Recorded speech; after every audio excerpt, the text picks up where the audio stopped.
My name's Caroline. I'm a journalist. I've got a two-part question here. Does Islam propagate acts of forgiveness? Yes or no? Does Islam propagate acts of forgiveness? Just ask the question, does Islam propagate acts of forgiveness? Of course, yes. And every chapter, every surah of the glorious Quran begins with the formula, Bismillah ar-Rahman ar-Rahim. In the name of Allah, most gracious, most merciful. So why does it... Yes, sister. Second part of the question. And the second part of the question is, why does it Yes, no permit... Why does Islam permit honor killings? Honor killing? Yes. What do you mean by honor killing, sister? Honor killing, the right to avenge your brother's blood in the name of Allah. It might be out of context, but I just need to know if This there's is an the answer question to that this. If I get you mean honor killing means if someone kills any human being to take revenge. Yes. That's what you mean? Yes, because I've read a few books, and a lot of the times people have said that they are allowed to kill their brother or to kill somebody else because their brother has been killed by another human being. This was also a good question, that if Islam propagates act of forgiveness, why does it permit honor killing? Yes. Why does it permit? That's a very good question. Sister, if you analyze this mention in the Quran, in Surah Baqarah, chapter number 2, verse number 178, the had penalty, the punishment of death, on the basis of qisas.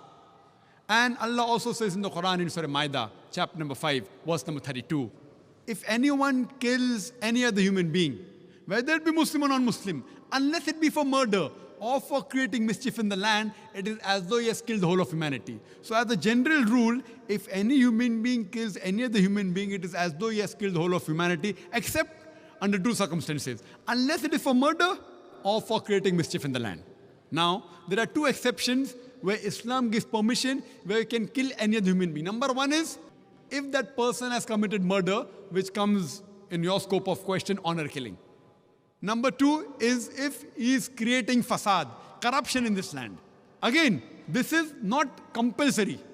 If someone kills someone, it's not compulsory he has to be killed. Islam also says that if the relatives of the person who has been killed, if they take blood money, if they forgive the killer, that person who has killed can be forgiven. But under normal circumstances, if he's killed someone and if I want death on that, because for death, again the punishment is death. Like as it's mentioned earlier in the early scriptures, even in the Bible, an eye for an eye and a tooth for a tooth, it keeps on continuing. Here what we realize, that suppose I know of a human being who's killing other people, innocent human being. If I don't kill him, he will keep on killing other human beings. So that law is not only in Islam, it's the law of most of the countries, that if homicide is done, if someone has murdered someone, in many countries, he should be put to death or there's life imprisonment. Even in Islam, that if he's killed someone, if required, he can be killed. But the relatives of the person even can forgive the person, if they want. If they want, they can forgive the murderer.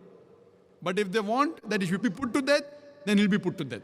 And the second case where a person can be killed is if he's causing corruption in the land. For example, if someone is committing rape. Now rape is nothing but causing corruption in the land. So in this case, that person should be put to death. Because the sin is so heinous. It is such a big crime that there is no other punishment but death penalty. And I have asked this to many non-Muslims, that God forbid, if someone rapes your mother, and if you are made the judge, and the rapist is brought in front of you, what punishment will you give him? And 100% of the non-Muslims, they told me that we will put him to death. Some went to the extreme of saying we will torture him to death. So why these double standards? You know, in America, which happens to be one of the most advanced countries in the world, according to the FBI statistics, in 1990, every day on average, 1,756 cases of rape took place.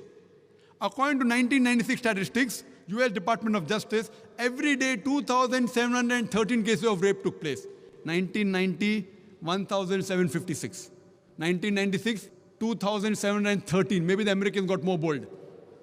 That means every 32 seconds, one rape is taking place in America. We are here in this auditorium for the past about 3 hours.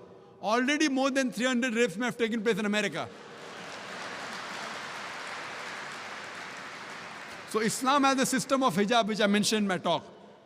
That when a man looks at a woman, he should lower the gaze. The woman should follow the Islamic hijab, which I mentioned earlier. After that, if any man commits rape, he gets capital punishment. Even the American law says that 7 years rigorous imprisonment for a rapist, but most of the time he's let free. So when you ask even a non-Muslim, what punishment will you give? 100% said we'll put him to death. There was one American who was a smart aleck. In America, he told me, Brother Zakir, first I will give him 5 years rigorous imprisonment. I told him, do you know, according to the Statutes of America, out of those that commit rape, after they imprison and after they're let free, more than 95% commit rape again. So if you want your daughter and your mother to be raped again, you're most welcome. I don't want that. So he said, if that's the case, in the first time itself, put him to death. So in such cases, where there's corruption of land like rape, etc., Islam gives permission, death penalty can even be given for that case. Hope that answers the question, sister.